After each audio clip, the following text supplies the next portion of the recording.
a farmer was reading.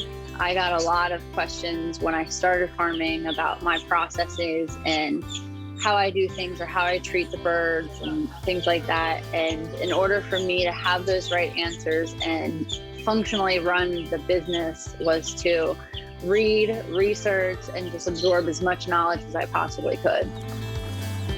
A lot of the things I learned were from my parents and my grandfather from growing up on the farm. But as I grew older, you learn it from other friends and other farmers and going to meetings and talking to people.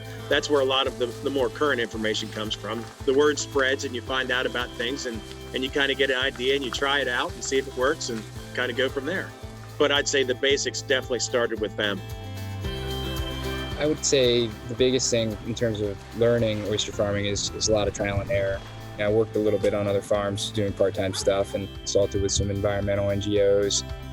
University of Maryland Extension agents are very helpful in that way too.